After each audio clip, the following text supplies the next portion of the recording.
Yes, people, welcome back to Football Central. Welcome back to the Emirates Era Podcast. Arsenal have just lost 2-1 at the Etihad against Manchester City.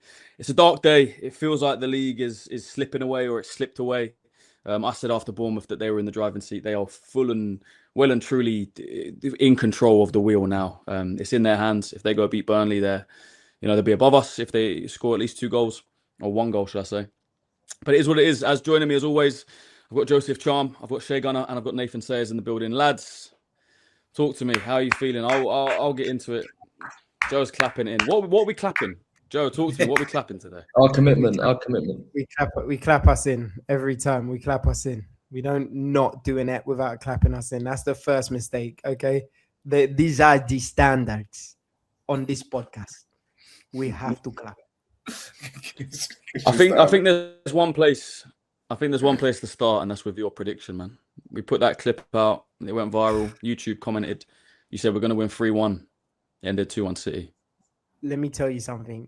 When they made the mistake, and I don't know if you felt it too, I started to believe. I was like, oh my gosh, it's actually going to happen. So we're going to win 3-1. Like, maybe not exactly the way that I see this happening, but it's going to happen because we responded immediately. And then, like, this game was a different one, innit? This one, of all the recent, like, poor performances, this one wasn't due to a lack of effort, which is something that I could quite clearly identify. When I look on that pitch, I think I saw every single player busting a gut. The issue was the lack of quality in front of goal when it mattered. And that is what killed our game. And so if you think about that performance, if we had played like that against Bournemouth, we would have run them over. If we play like that throughout the rest of the season, we'll probably be good. But the issue is that it almost feels like it's too little too late. And it's like, this is now the bare minimum performance that you can put in. So I think, it's a game where I don't think we were hard done by, if I'm being completely honest with you. We were just beat by just sheer quality. You mean Ryan Shirky? I mean, a guy actually came back to haunt us after doing kick-ups. And you know what? Fairs, like, it's actually devastating to know that this guy actually backed his talk. Do you know what I mean? It's like, I really thought, let's bring it back and shut them down. And then obviously Erling Haaland is Erling Haaland. It wasn't a game where you just looked. We just took where it matters. It almost took me back to, I don't remember if do you remember the Amazon documentary? And we had just got pumped by Liverpool, I think it was. And in the dressing room, Ben White just kind of threw his shin pads on the floor, and he was just like, they're just so clinical. It's just like, they're just so clear. It felt like we're just not better than these guys. And unfortunately, it hurts me to say that, because if I think about the quality that we brought in and how we felt at the start of the season in terms of the quality of our depth, no one would have argued if we said we've got the best squad in the Premier League. But when you see performances like that, especially from our attacking players, I mean, fair play to Havertz. I think he had a really good game. But again, when it mattered, that's what kills me. That's the thing, though, isn't it? Exactly. It's like you're defined by those key moments at the end of the day, innit? But if you think about generally, if we had won that game or we drew that game, he would have been up for our man of the match performance, if we're being completely honest. But unfortunately, he scores that header. He scores that header in the last minute, man. Those chances that he missed were criminal. It's not that they were, oh, okay, you could get a pass. They were criminal chances to miss, to be honest with you. But it's just one of those ones, man. I'm flat. I'm deflated. It hurts. I feel for the boys because, again, it wasn't for a lack of effort. It was just quality at the end of the pitch, man. Completely agree. Look, we're going to get into the game properly in a sec, but just, Shay, how are you feeling right now? You know what? It's weird. Like, I would say it's kind of over, but it's not over. Like, mathematically, it's not over. But I just think in football, momentum is like one of the peakiest things. You can't do anything about momentum. And I think they've got all the momentum and we've kind of lost it a bit. But I would say there are actually some positives to take from the game. I think in the last 5 games, that's probably our best performance in terms of actual chance creation. There was a bit more risk or appetite for risk in the squad selection and the team selection, and also in the way we played as well. When's the last time you saw a 1v1? I've not seen a 1v1 in ages, and Havertz had a 1v1. Havertz, we weren't spamming the ball in the box. We weren't doing long throws for the sake of long throws. We were taking our throws quickly. So there was a lot of positives to take away from it, but it's just disheartening because I think there's one thing you can't replace. Tactics can only take you so far. Like talent like Shirky, there's nothing you can do about that. Like that dribbling was insane. Like he just such small spaces. He was able to dribble past a couple of players and then slot at bottom corner past Raya. How I'm feeling though in general is, I don't know. I get this nasty feeling that the Prem might be done. Trying to have faith, but fresh after the game, I think it's more focusing on how I'm feeling right now. Trying to be logical, and I feel deflated is the word. Fair. Look, I think we all feel that. Nathan, talk to me, man. I know you were. Talk to us about what you're doing today as well. I know you were with David Seaman before the game. Where did you end up watching it, and how are you feeling? We actually watched it in the Vine in Northwest Kentish Town. It was actually a good day, to be fair. Vibes are up. I was nervous from the get-go. I think you lot know that from the last pod we did. I don't know, man. There was signs of improvement. Mikel changed the starting 11 as well. Eze on the left, which I think is the first time we've seen that, especially this year, 26. For a while, yeah. I think the Champions League game. It was Champions League game. Remember where Arteta was screaming at him to get out? That was the last time we saw him left wing. Yeah. And I think that was after Aston Villa when he lost cash. Yeah, that's my starting 11 now, I think, to be honest with you. I think that was a different team came out to play first half. But again, it's that thing, if you don't kill City off in the first half, they'll come back to get you.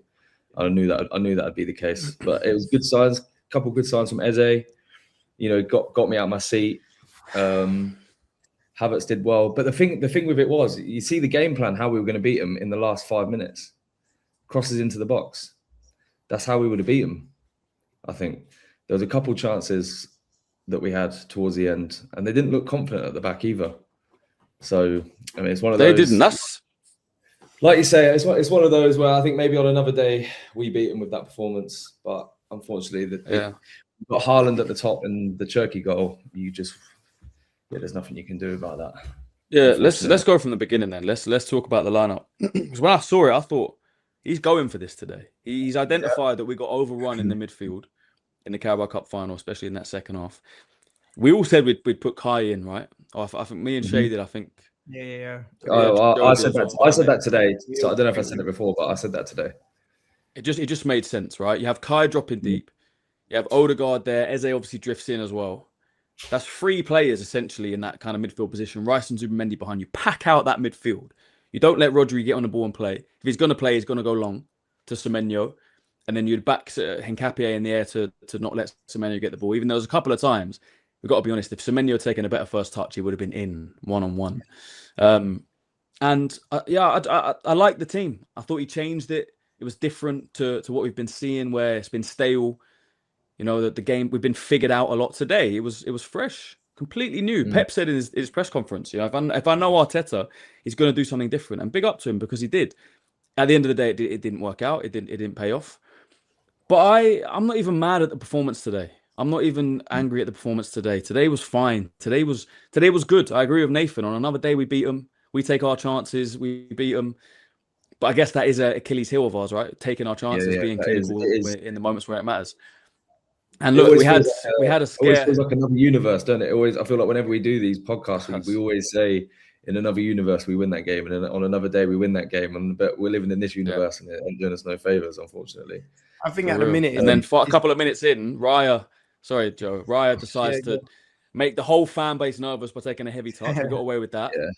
Then we had a chance before they scored. I can't remember what it was. I'm pretty sure there was one we had before they scored. But we were looking kind of dangerous. We were kind of attacking. Oh yes, no. So after Raya did that, Donnarumma then made a mistake on their side as well. He passed out for a corner, and I thought, you know what, that's good because at least their whole, the whole stadium isn't going to be on us looking like the nervous ones. At least they look kind of nervous as well. I'm pretty sure there's a couple of moments in and around the box But then, yeah, that moment from Turkey, we don't really have a player that can do that. We have a player like Eze, right, who can shoot from outside the box. Eze, But Eze can do it. Go on. There were signs today that Eze can do that. There were signs. Yeah. He's not. I think that they are on different levels, though, unfortunately. But there are signs that Eze can do that. You know, he was taking risks in the middle of the park. He was dragging the ball back, 3 men around him, and he was getting by him. Like, there were positive signs from Eze in the. Well, I mean, he wasn't even in the 10, was he? But he seemed to be dropping in there quite a bit. So, I think he was getting the ball a bit too deep, man. I think where Shirky was getting the ball a bit higher up the pitch, that's where we needed Eze on the ball. I think Eze has got that. He's probably not Shirky's level, but they're not far off, man. No, they're really not far off. And he was our Shirky today, but for some reason he got taken off. But I'm sure we're going to get to that at some point. Joe's muted.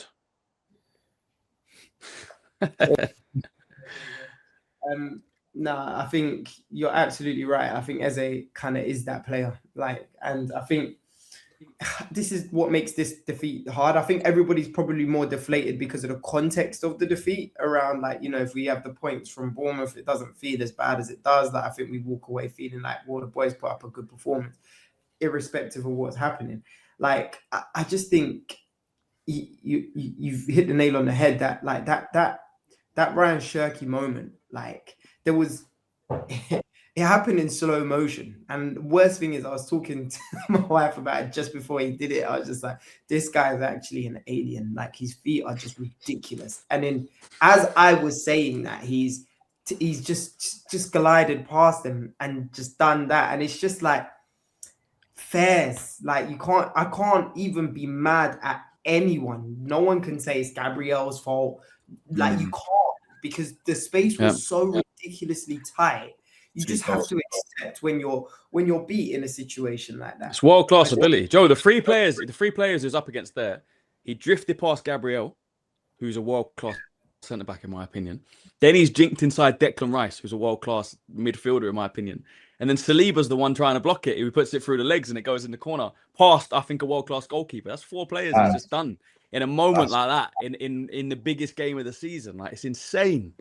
I think he's so good. Sometimes you have to take your hat off to top quality.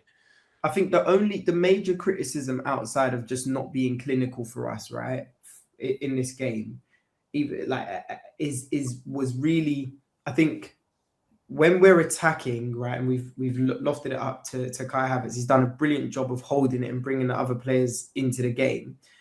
We're not getting up close to him quick enough. And I think that's probably the biggest critique that I saw today, where it's like, when we were on any of those kind of fast break opportunities, or it's gone up and he's by himself, you know, he hasn't got the legs to kind of take it past that next player or beat a man. But it's just taking us too long to get to him, giving City enough time to kind of recover and get their shape back into place, which kind of frustrated us a little bit. And I think that's been a common theme throughout our season. It's just the speed in which we get from one end of the pitch to the other is still too slow. It's just still too, and I don't know what it is, but when you think about, we're not fast enough. They've got Doku, they've got Haaland, Semenyo's not a slouch. Like, they've just got quicker players. Rapid as well. Like they've got fast players all over the pitch. Yeah, you're right. Yeah. We're at the minute, it just feels like we're not fast enough. Yeah, like and we need to be. But you think 2-3 years ago, when we scored early against, you know, I think it might have even been City and Liverpool, when like it was rapid. It was Liverpool in it, where it just felt like one into the other, like quick. And now it just feels like it's still quite slow and like not lethargic. Lethargic's not, just slower. Just everything, just getting that way. We haven't got fast breaks. We haven't got a player that we look at and go, right, he's rapid. Like, I don't even think Martinelli looks that fast anymore. I'm just like, what is going on? Why does it feel like we haven't got that rapid player now that's just up there? But we're off the ball was brilliant. No, he got it right. Yeah, with Havertz, I think that tactic was right. Like, I liked it because we got caught playing out the back so many times, and the build-up was just too slow and too predictable. Yeah. We're not gonna penetrate. We're not gonna do any at all. But Havertz was winning every single header It's just that we didn't have the players around. We didn't have runners for him to go and on. it wasn't just the header, Shay. He had some way he was making it stick, bro. He'd bring it down, hold it, and then pass it. And that's what's frustrating about his performance today, where it's like, you know, in one of his better games as an Arsenal player, just like the critical moments where we needed him to bag, he didn't bag. And it just kind of speaks, I don't know if it's a quality thing or what, but that's why no one can get onto Haaland about 2-3 touches in a game when he scored. Like, that is all that matters. That's the bottom line. When it matters, are you going to put the ball in the back of the net? Like, that's it. Can you do that? Because off the ball, all of the whole team today, I can't put a bad word in for them. Like, off the ball, these lot were running their socks off. We pressed City so well today. Like, it wasn't headless. Declan Rice going forward as well. Like, I liked that element to it, where it was like, okay, it was a bit more risky, but actually we were forcing errors on City's part. Like it felt like we really were going for it. Like, there was not at any stage in that game did I feel like we just sat back and said, right, let's just let City attack us. It was like, okay, they've had their chance. Let's see what we can create. And then we had those moments, like you said, Shay, earlier, like a 1v1, like, or a situation with a goalkeeper. Like, I ain't seen that in ages, where it just felt like, oh, these things still happen in football. I completely forgot. And you're just like, oh. And Odegaard, brilliant little passing to have it perfectly. All you have to just think the goalkeeper or slot it around him. But like, again, it's not enough, because I guess, without rambling on too much, even though I have, it's like, it feels like our whole story the last 3 years, if you think about it. Best team, but when it matters, are we being the best team? When it actually matters, are we getting it over the line? It's not over. We're not. It's over. And like, I refuse to accept it to be over, even though it kind of has that air to it. We're still in this. We've still got some big games in front of us, still in the Champions League semi-final. But this was devastating. It was devastating. Because I think devastating is a perfect word, man. I haven't felt like that after a football match in a long. I'm not sure I've ever felt like that after a football match. All the media narratives, all the noise, all the talk, it kind of built up to this, you know. And like I said before, this isn't the game where I think we've lost the league. I think it was Wolves in the last minute when you're 2-0 up and then you throw it away. Sunderland in the last minute when you're 2-1 up and you throw it away. The performance at home against a broken Liverpool team, who the week before had lost 3-0 at home against Nottingham Forest.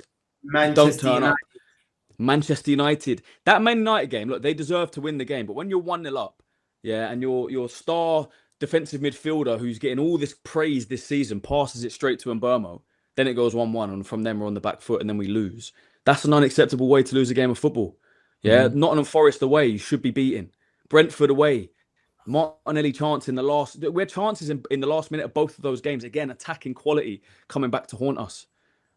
Bournemouth at home. Where was this fight and this desire that I saw today?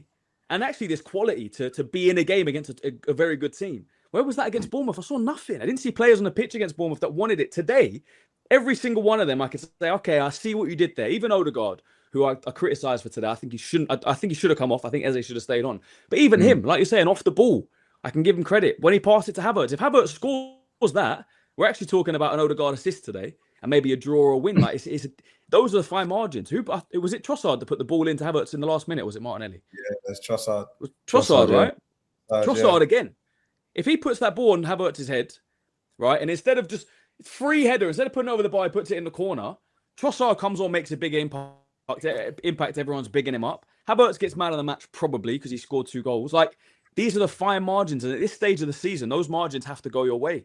You know, I know I listed off a load of games there where it hasn't gone our way pretty much right at the end, but there's been other games where maybe we've been lucky to get over the line, or we've just got over the line, or whatever. There have been other games, so it goes your way. It swings and roundabouts in a season. Today felt like a nail. I know it isn't over. I know what you guys are saying, and I agree it's not over. I actually went to watch the game with my parents today, which was lovely. I was talking to my dad after the game. My dad is always positive. Shout out my dad if he's watching. I know he watches the pod.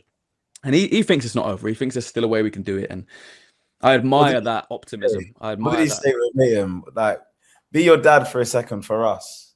I'm very similar to my dad in the way we talk about football. We usually like to see the positives, and No, but we want you to do it. We want to speak from Christian. Christian, Dad, thank you so much for getting on the pod. Thanks for joining us.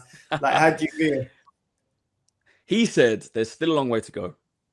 Right? No, you know what? Actually, he said exactly this. He said Man City will beat Burnley. I think, is it Wednesday they're playing them midweek, whenever it is. They will beat Burnley, probably 2 or 3, 4 goals. They'll go above us. But if you look at the fixtures, right, we then play Newcastle and Fulham before City play a game. So if we were to win those 2 games, we could be 6 points ahead. If we score a couple of goals, claw the goal difference back as well, they've then got to win their 2 games in hand just to go level. And who knows what the goal difference is saying. So there are still swings. I do still understand that. I'm just looking at this City team right now and what they're doing, the confidence they've got, the experience they've got. They have treble winners in their team. They're Pep Guardiola in the dugout, man. Pep Guardiola in the last 10, 5, 6, 7 games. He doesn't bottle it. He's not a bottler. He isn't. No. He gets over the line 9 times out of 10. He does. No, but that's the thing. I love my dad. I respect that opinion. I don't know, man. I'm torn. It's not done. It isn't done. But it feels like it is. No, it really does. No, but you have to. And I hate to be the optimist now, and like no one wants to hear intellect. No, it's great. It's great. It's great. Look, there's probably rival fans watching this. Do the optimistic thing. Why not? Let's be very, very, very honest with ourselves. If we play like we played today, genuinely for the rest of the season, we're good. Outside of all of that, we have to.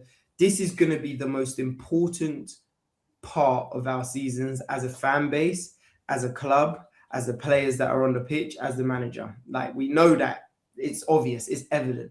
But the thing that is ringing around my head is that we cannot capitulate and think that it is over now when there is still so much to play for. This title race is not over by any means. We are still going to win the Premier League, and we need to behave as such. We are in the Champions League semi-finals. We need to act like we are in the Champions League semi-finals. What we cannot do as fans is throw our toys out of the pram, even though I will caveat it, even though we do get a pass to throw our toys out of the pram. We are allowed to be angry. We are allowed to be frustrated to this point. But right now, we have to go back to what I said a few weeks ago about that blind faith and go, actually, it doesn't serve us by in any way, shape or form to start acting like we are defeated when there is 5, 6 more games. They're not ahead in points, by the way. Let's not forget that. We're going off of the assumption that they are winning all of that. They're going to win their game in hand. They're going to win everything. And there's evidence for that. But football is a wonderful game that is completely out of control. And we just need to worry about what we can do. And that's fine. As long as we do our job, we can still win this. Joe, I think I completely get it. I love it. But I think what we're going off is what's happened before. Pep Guardiola doesn't usually lose titles from this position.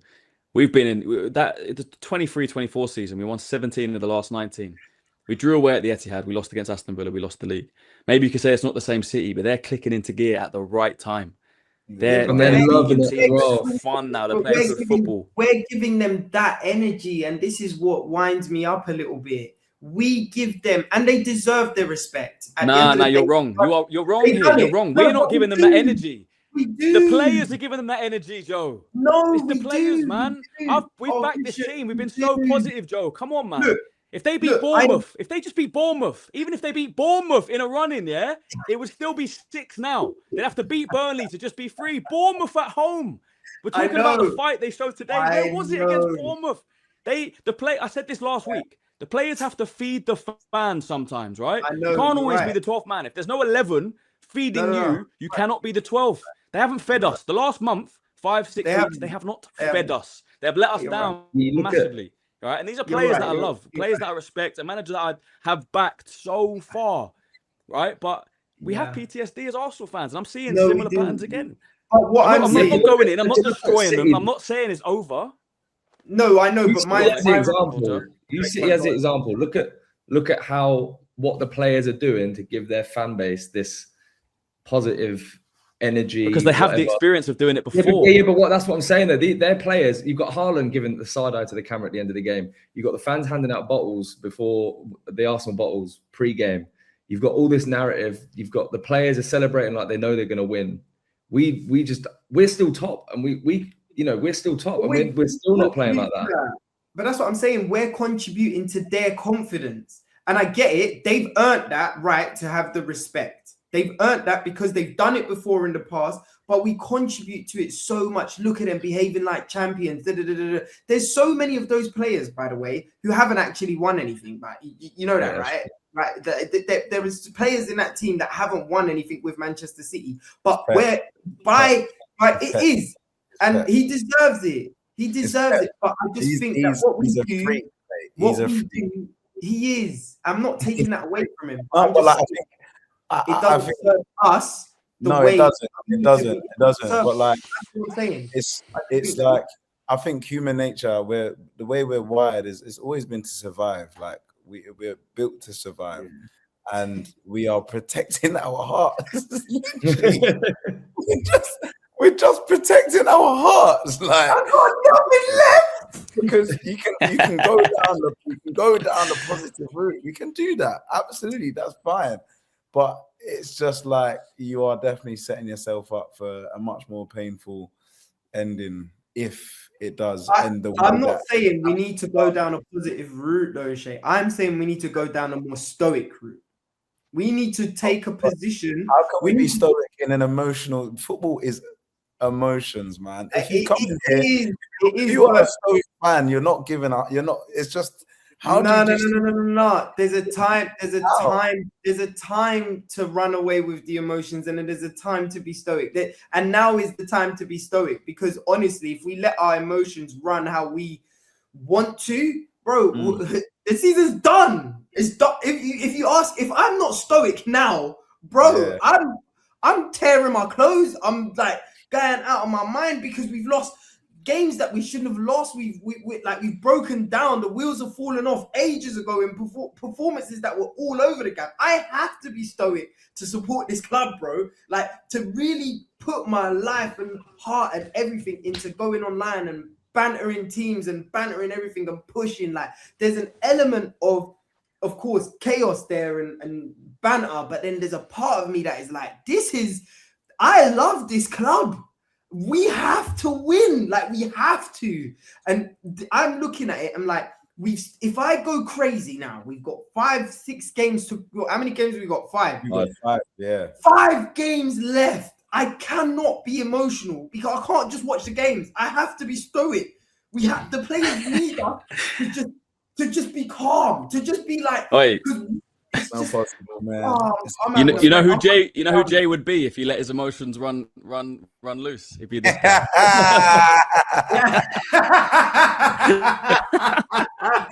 That would be Joe if he let his emotions run loose.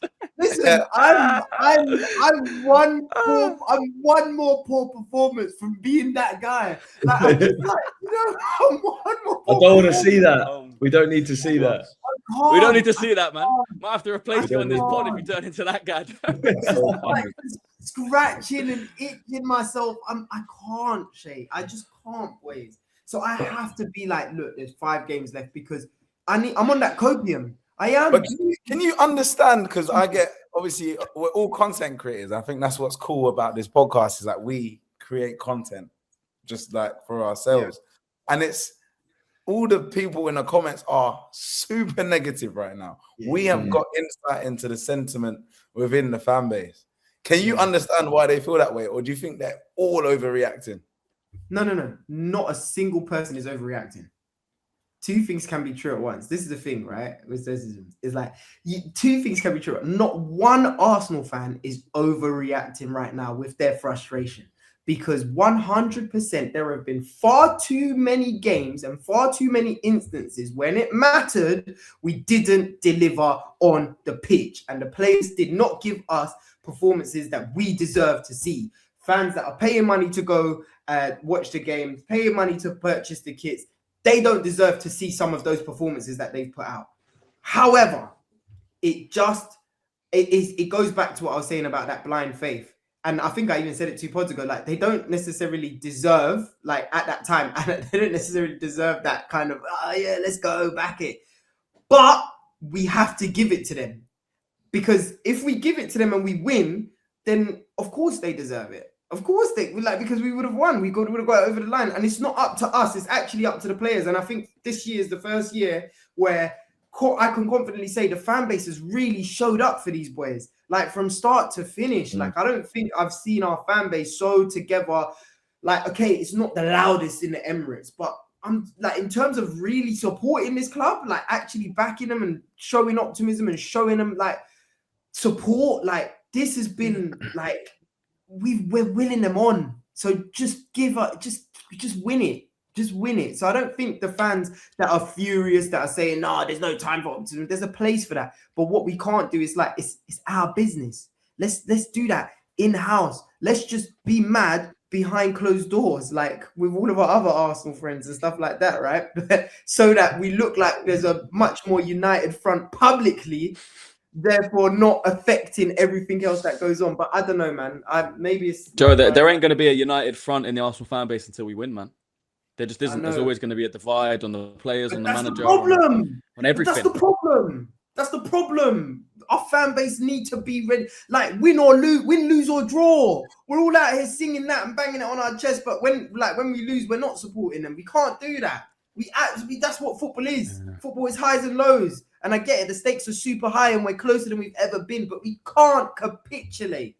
Just hang on. I get it. I get it, bro. I'm a big man. I've shed tears for this club. No one can tell me I don't love this club, but I can't allow myself to capitulate when it matters most. Right now, this team needs us. They need us more than ever. I'm going to give them everything. I don't care if it's just me in the stadium. I'm going to give them my blood, sweat, and tears. And if they don't deliver, then we're gonna do it. Then we'll have a proper conversation. You know what I'm saying? Then the crash out is valid. But until then, when the fat lady hasn't sung yet, it's not over. So let's not act like it's over. Simple. Nath, where you at? I don't know. I'm trying to be positive. I had my brother telling me the whole way that we're still in the driving seat. We're still top. They've got to win their game in hand. It's just hard to see it, isn't it? It's just hard. It's really... Your dad and my brother should have a chat. They should really, yeah.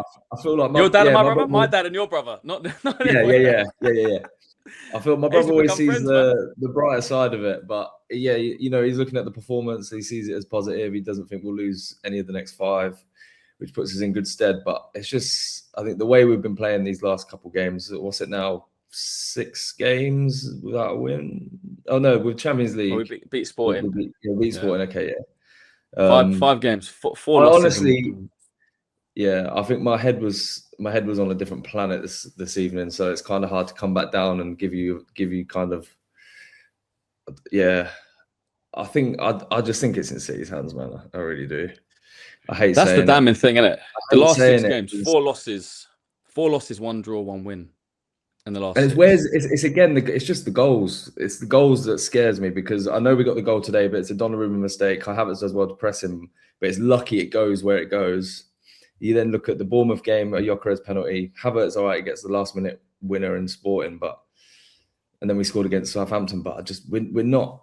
We look better today. We look better going forward. There were more chances, but there's way more chances in this game than we had in all of the other games. No. There was. I completely. No, but we're not taking them. That's his point. We're not taking them. That's what I'm saying. It's scary to see where the goals are going to come from, and I just think we're in a position now where, yeah, all right, the boys are up for it today, but you know, are they going to be up for it the next game? Are they going to be up for it the game after that? You know, like Shay says, they have to be, but they've had to be for the last couple of games. We've gone from, you know, like we've been talking about, we've gone from a potential quadruple. I know I put it in speech marks or whatever, but we've gone from potential quadruple to potentially nothing in a couple of weeks. So this is what they said to me on Sky the other day. Literally, yeah, they started it and he went, Christian, he went from a quadruple to a treble to a double to trouble. How you feeling? I was like, come on, man. It was like 10 o'clock in the morning. I was like, why are we doing this? Like, of course we're in Yeah. trouble. I get it. But I agree. Look, I agree with all the points. I get Joe's positivity, the optimism. I am usually that guy. I've been that guy a lot this season after a lot of bad results and performances. It just is crunch time. It is. There's 5 games left. City, I disagree with your brother. City and my dad. City are in the driving seat, whether you like it or not. If they win all 6, they're playing like winners. They'll win the league. I know this. We are not going to outscore them in these last 5 or 6 games.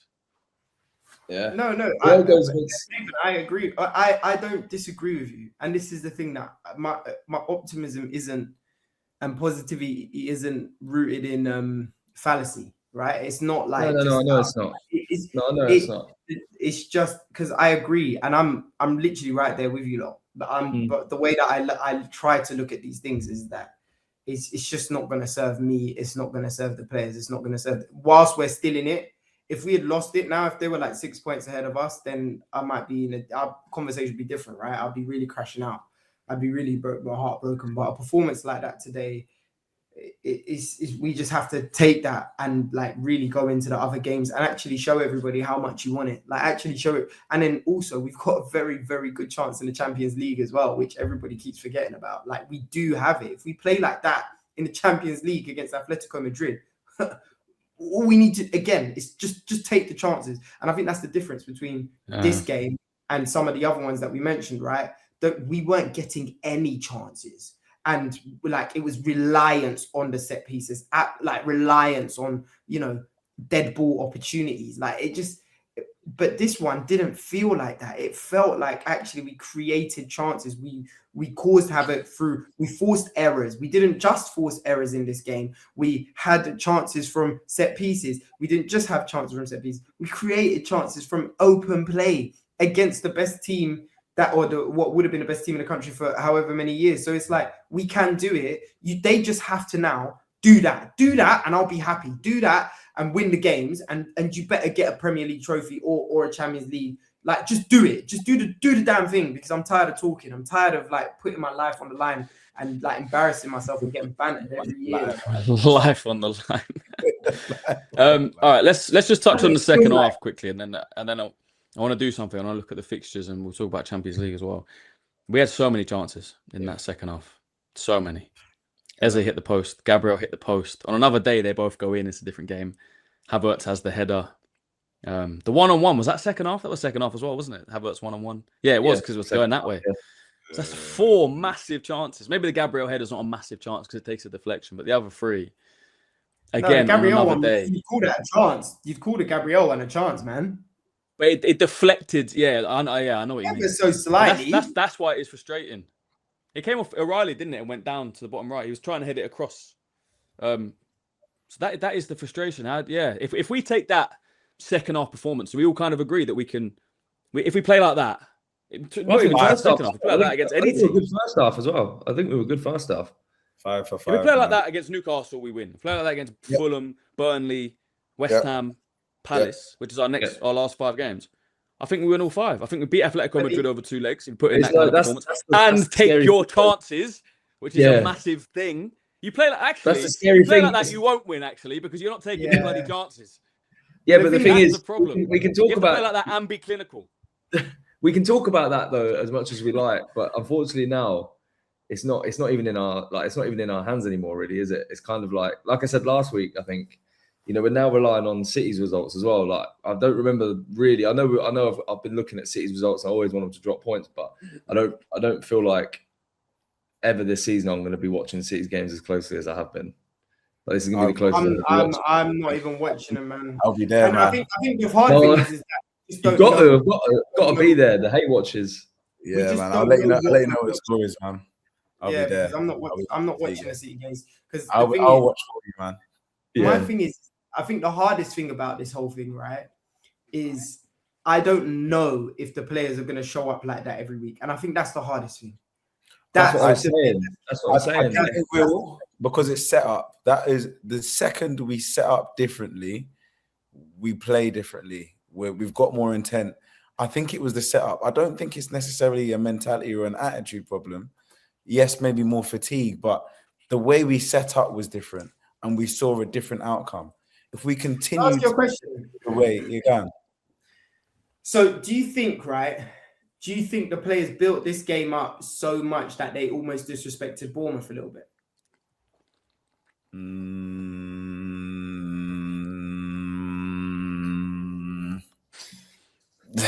I don't know. I really don't know. I don't think so. I really don't think so. I think these are elite. Not just in a massive sense, but like in terms of just the weight of this Manchester City game. Everyone was talking about this City game. And it just kind of almost was one eye off Bournemouth and one eye on City, and thinking, right, we need to get ready for that game.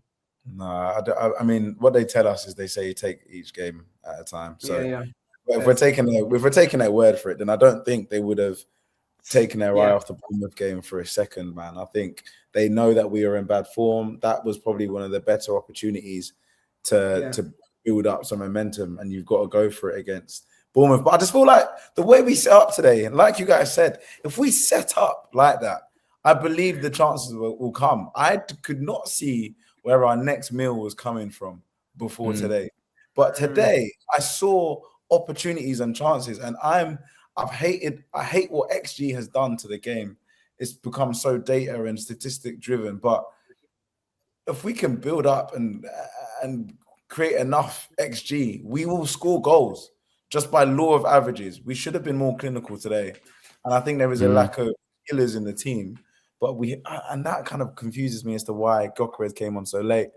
If you're going to play him alongside Havertz, anyways, but we have Gyökeres now. He's got 18 goals. No matter what we think about him stylistically, what he looks like on the ball, what we know is when he gets chances, he more often than not tucks them away. If we can create chances like we have today, I reckon we see more goals from Gyökeres, and I reckon we do actually start to see more goals, which was my biggest concern. That I had no idea where our next goal was coming from. But today just gave me a bit more faith that we'll be able to create. And I do think we win our next 5, man. I think that's the biggest positive from today that we have to take. Like, I completely agree with Shay. Going into this game, you don't know how I was on the pod last week. I said, do you want my head or my heart? My head said we lose. I thought there was a chance we get absolutely spanked. I thought it could be 3-4s. Today they showed that they can put up a fight. That quality still is there that I wasn't seeing in the last month at all. Now going into the next game, at least we'll have confidence going into Newcastle, thinking we can still play like that. If we play like that against City, if we took our chances, it would have been a different game. If you could play like 80% of that against Newcastle, the way Newcastle are looking at the moment, and the same, like I just said, against every game we've got. Just quickly, let's just look at City's games. Can you guys see City dropping points against Burnley? Nope. The answer. Can we caveat as well, that I don't know how important you think he is to the team, but Rodri looks injured. Caveat. Injured. He came off today, didn't he, for Nico O'Reilly? Groin injury. Can you see them dropping points away against Everton, who just lost in the last minute against Liverpool today? Yes, I can. I can see him dropping points. Maybe. Yeah. Maybe dropping points, Potentially. Home against Brentford. Nah. They're winning that. Let's say they win that one, fine. Bournemouth away. Tough. Potentially, man. That's a tough What's game. that? Is that their second? Is that their penultimate game? That's their third last. Third last. Okay. And they got Palace at home, which will win, and they got Aston Villa at home on the last day of the season. Aston Villa will probably be guaranteed Champions League by that point. They will be. I think they'll comfortably finish top 5, and they'll probably be in a Europa League final, which they're probably going to prioritise as well. Bournemouth are fighting for Europe as well.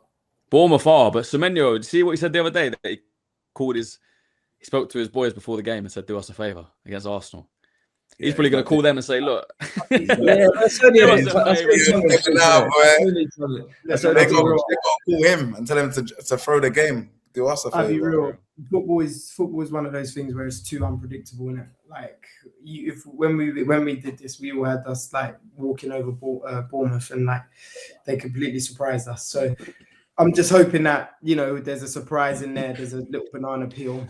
It's not founded in anything. It's not founded in evidence, but just sheer hope in it of the unpredictability of football. And like I'm tired of looking at other fixtures, man. Just do our job. We do this every time. Like just do our job. We put ourselves in this position though, Joe. Why we shouldn't have 4 Arsenal fans sitting here reading City's fixtures? We should be out of sight. We should be gone. They should be looking at our fixtures thinking they're going to. But I don't think but they maybe do.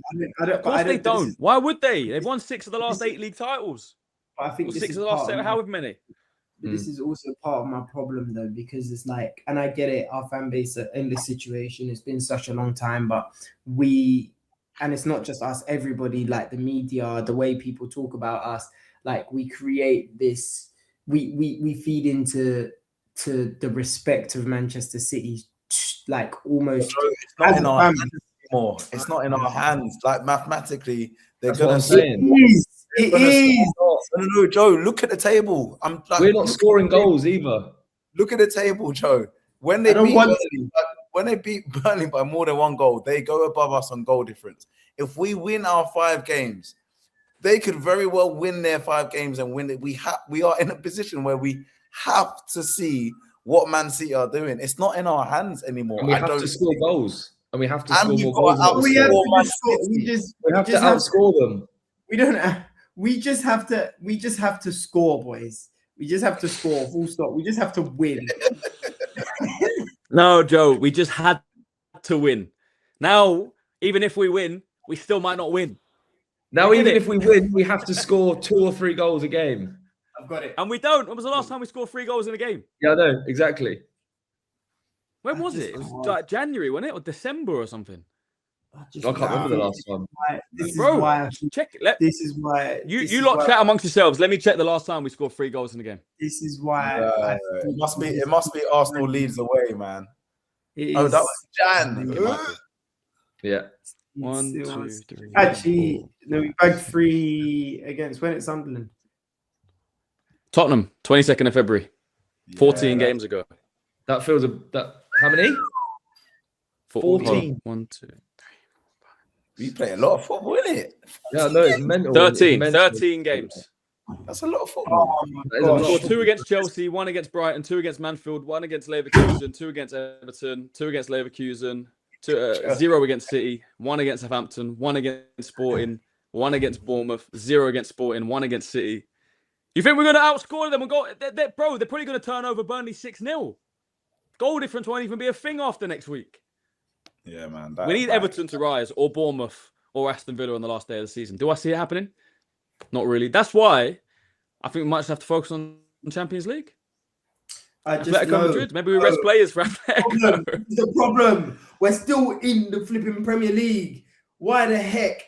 Like, we're still in it, boys. We're still in it. We're in it, but we're up against the greatest Premier League manager of all time. And if we lose it, we lose it. If we lose it, we lose it. But let's just focus on us. But this is what happened last time. We started looking at their fixtures and then they caught up because they've been here before. We know they're going to do their job. Let's just worry about us doing our job. I can't do this anymore. Boys, I'm Joe's got nothing left. Do you think us looking at them is making them win? It's not. But all it does makes me sad because it brings a realism into what's actually happening in front of my eyes, man. It just makes it real over and over again. Like, I get he's fully on this blind faith vibe at the minute. He's fully that's it. That's all it is. I'm with you. Anything. I just can't. I'm with you. Losing. I'm with you 2-3 days after the game. The night of the game, that's like my lowest. And then as the days go by, I join you. I get more and more delusional / blind faith / positive, which is a good place to be. It's delusional in the sense that we've not crossed the line yet. There's no evidence, but we've seen the players they are good enough to do it, but we've not actually crossed the line yet. But does that make it belief? Huh? Is it delusion or is it just belief? It's probably not delusion, it's belief. There's a difference between positivity and delusion. I think delusion is expecting your team to do something that they would never be able to do. Like, it's not out of the realms of possibility. Hold on. Let me just explain that, because that word delusional is thrown around a lot, right? If delusion, for example, if you supported Everton and at the start of the season you went, I think we can win the league. That is probably delusional, because it's just not going to happen. There's probably a 1 in 5,000, like a Leicester, right? It's not going to happen. Whereas saying Arsenal can win the league at the start of the season, believing they can win the league, is not delusional. Believing after we're 9 points clear after 30 games is not delusional. Even Joe now believing is not delusional. You know, we could end up coming down to the final day and losing on goal difference. It's not delusion at all. It's positive. I get it. That's why I hate when people throw that word around. It's not like we're saying, and I will say this, saying that we're going to win the quadruple, I think is borderline delusional. Not impossible, because at the way we were playing at one point, we looked like one of the best teams in Europe. It's delusional. Okay, fair. I don't want to say it because I know some people that have said it, and I never got on that bandwagon. But saying that we're going to do a double, say we're going to win the Carabao Cup and Premier League, that's not delusional at all. I think there's a fine line between it. I think delusional is when something cannot happen. Saying Arsenal are going to win the league, even now, still, is not delusional at all. I completely get the positivity. Joe, I'm just looking at what City have done before. I'm looking at what this manager has done before. You know, they got treble winners in their team. They got winners. Bernardo Silva's going out with a bang. He's announced he's leaving. He's a top, obviously, player and Premier League player for City. He's not going to want to go out losing. Look at him today, man. Look at that one. The Kai Havertz 1-on-1 with him and Bernardo Silva. And he manages to get the better. All Havertz has to do is Havertz is 6'5". Bernardo Silva's about 3'6". All he's got to do is use his shoulder, barge him out the way, and he's 1-on-1. He can just square it. Instead, Bernardo Silva uses his brain. That's what he does. Havertz tries to use his body and doesn't. Bernardo Silva uses his brain and clears it. That can be the difference in these moments, man. So I'm just so devastated, man. I'm just so flipping. Stay strong, man. Joe, stay strong, man. It's not ever he keeps rotating the guest that keeps coming. I think he's got. There might be 2 Joes in there, man. That's what I'm thinking. Starting to believe your skits a little bit. I might be. Bro, as long as it's not this Joe, I think we're all right. As long as this guy don't come out anytime soon, we'll be all right. Don't listen to this us, guy could be good for the pod, actually. Yeah. Stay strong. We lose against Newcastle. You look at this, man. You man. The way, hey, of course, man. we understand, bro. We're all in the same boat. We've been the same team for the last 30 years of our lives. I know. And the worst thing is, right, bro, from early when I couldn't, my family were like, you know, working class, like we grew up working class, should I say. So I like to get one kit was gold. That was all I ever wanted as a boy when it come to my birthdays. Like, oh, I just want an Arsenal shirt. I get my name on the back with a number every single year. Like I watched us win it. Invincibles, and every year just watch the decline, and in our worst days I was still rocking an Arsenal shirt with my name. I was that kid that my mum used to say to me, you're gonna get married in an Arsenal shirt. And you know, I was that guy. I was just so obsessed with this club, and for the last 20 odd years to go through what we've gone through, for me to now, like, we're almost there. Like you can smell the petrol of the parade bus. I can smell it. And it just feels like it's moving away. Right now, I just need to lock in and throw all of my everything into this and just hope and pray that these players deliver, because we have to win it. Tired. I'm tired. I'm actually tired of how I've let football. Football is my first love. Right.